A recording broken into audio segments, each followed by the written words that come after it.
first, it seemed as if the McCain camp had taken the high road, exercising moderation and reserve when one of its volunteers claimed an Obama African-American supporter sexually assaulted her and carved the letter B in her face.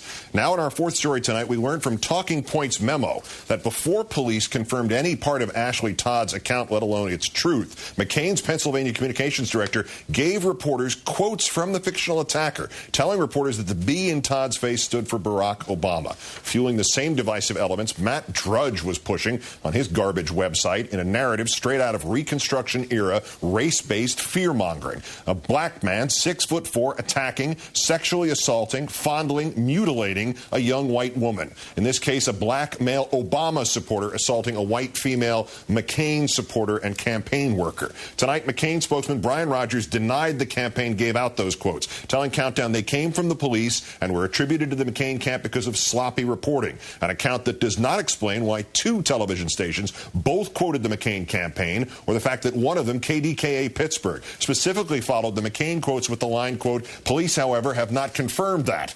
And tonight, Countdown asked the reporter from the other station, WPXI, to check his notes. He says he got those quotes first, 4:08 p.m. yesterday, from McCain's Pennsylvania communications director. Last night, Fox News Executive Vice President John Moody, the man whose daily email directs how Fox slants its coverage, predicted that, quote, "Some voters may revisit their support for Senator Obama, not because they are racists, but because they suddenly feel they do not know enough about the Democratic nominee." Why would they suddenly feel they did not know enough about Obama? What, did he not have an alibi?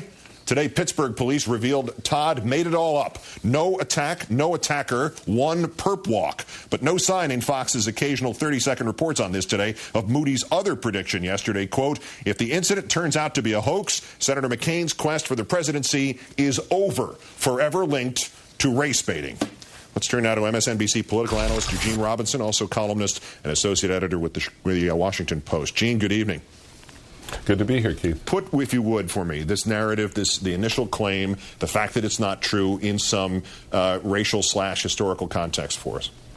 The historical context is simple. It is the blood libel against black men concerning the defilement of the flower of Caucasian womanhood. It's been with us for hundreds of years and apparently is still with us. If the second part of this, if a McCain spokesman really did get ahead of the police and was telling the reporters that the B stood for Barack, as in Barack Obama, what are we to make of that part of this narrative? That, in my opinion, is reprehensible. It certainly indicates, first of all, look, Ashley Todd, a disturbed young woman, one hopes that she gets help. If the McCain communications director actually did get ahead of the police, was pushing the story toward to the TV stations, as it now seems to be the case, there was certainly a willingness, not just a willingness to believe it, but an eagerness to incite a kind of a racial backlash against the Obama campaign in a part of Pennsylvania where race can be a very raw and divisive issue to this day, and I don't think there's any other way you can look at it. The idea of this, hulking, looming 6'4" black man and this white college student, female college student. The image was one that was kind of made to order for maybe stirring something up. Yeah, it had 2008 Willie Horton at minimum written all over it. The reaction though here from this man at Fox, who I know for a long time, John Moody, his prediction yesterday. I mean, the current geological era will run out before we see them do the right thing and treat this fraud the way he outlined it yesterday. But was he right in terms of outside the Fox bubble? I mean, is John McCain's quest for the presidency over? Is he forever linked to race baiting now? Well, that's a very good question. I don't think it'll be played that way on Fox.